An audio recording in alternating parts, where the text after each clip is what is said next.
Big story today. We're going to begin, of course, this morning with that nasty weather right here in the Northeast. We all experienced it on the way in. Listen, we are all very glad to be sitting at this table right now, and we're hoping you're staying at home. Take a look at the size of this storm up and down the region, affecting parts of 11 different states. Blizzard warnings, they're in effect for 41 million people. That's a lot.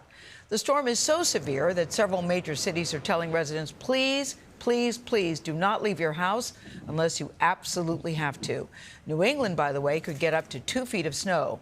So we've got team coverage this morning. We're going to start with our CBS News meteorologist. That's Rob Marciano. He's outside in the cold in New York City, where, Rob, as you know, a travel ban is still in effect. How are you doing out there? Well, you know, it's hard to hear you, Gayle. I got to tell you that the wind is just ripping here on the west side of Brooklyn. You know, we were kind of limping our way to the finish line here in this brutal winter, and then here we go. What's going to be a historic blizzard blasting the Northeast. We're down by the East River here. There's the Williamsburg Bridge. There's one brave soul out there, a weather enthusiast, storm watching. It's not fun to be out here, I can tell you that. This storm has not been fun for anybody. It started pretty slowly yesterday morning across the Mid-Atlantic, developing, spreading out, and then just exploding overnight.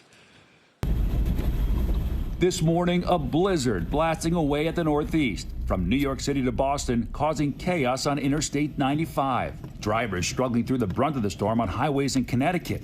Some resorting to pushing their cars stuck in the snow, while others left to tend their vehicles caught up in wrecks that caused hours-long traffic delays. Here in New York City, a travel ban imposed after the first blizzard warning was issued in 9 years, leaving its normally busy streets deserted.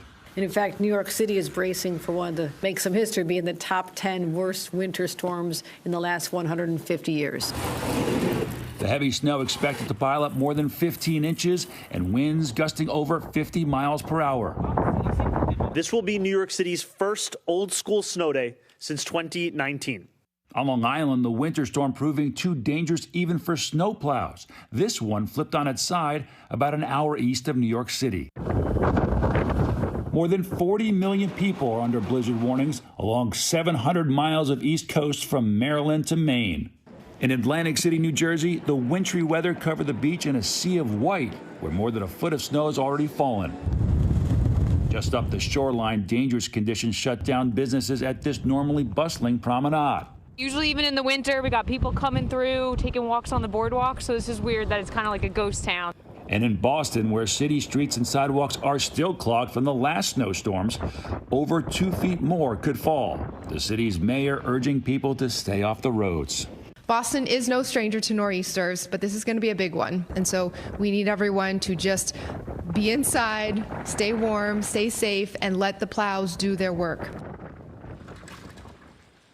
And as this storm continues to deepen, these winds are only going to continue to increase. We had a 60-mile-an-hour gust just down the road, less than 10 miles away at JFK. So blizzard conditions, it is verifying, no doubt about that, and it is brutal. Listen to the officials and stay home if you can and enjoy the snow day for you kids, extending that week off that many of you had last week. All right, let's go through this. This thing is textbook nor'easter/blizzard, and it's been the biggest one we've probably had in 10 years, encompassing so much of the I-95 corridor. This is the water vapor, measures the amount of moisture in the air. Typically, we get a dry slot, meaning a bit of a break on the backside. No such thing with this one. It is deep blue. That means 1 inch to 2 inch snowfall rates per hour, and those blizzard warnings remain in effect through this afternoon in some spots as this low continues to make its way through Cape Cod, which, by the way, will easily see 70-plus mile-per-hour winds if they haven't already. So the winds ripping there, 69 Montauk, 78 potentially at Nantucket. They will not calm down. They will eventually from west to east, but will not do so until well after lunch hour, and for many cases, not until tomorrow morning. Snowfall totals, we've already seen 1.5 feet in many spots, and still another 0.5 foot or more to come as we go through the next 10 to 12 hours. So dicey conditions here, no doubt about that, but this is not the only spot. You go up the 3 hours in dry weather up I-95, you get to Boston, where they had their fair share of winter storms this winter, and they're going to probably get the most amount of snow. That's where we see our Jason Allen this morning. Good morning. Cold morning to you, Jason.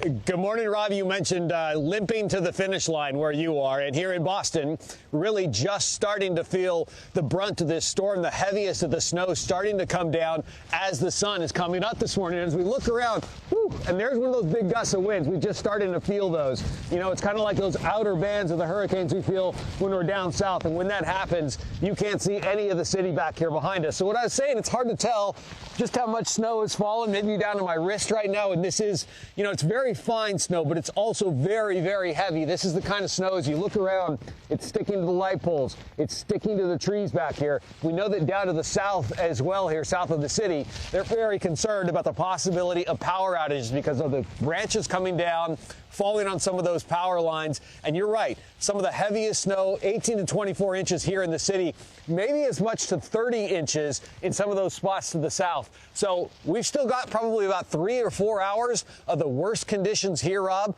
See how we come through this later this morning. Back to you.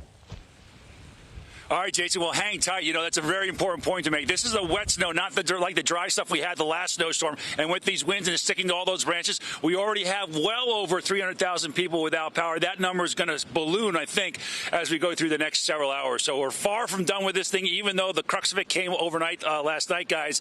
A warm studio, a warm living room. Hopefully you keep the power on, but be prepared in some cases for that power to go out as this historic storm spins its way slowly up the northeast coast. Guys? Rob, thank you for being out there for us.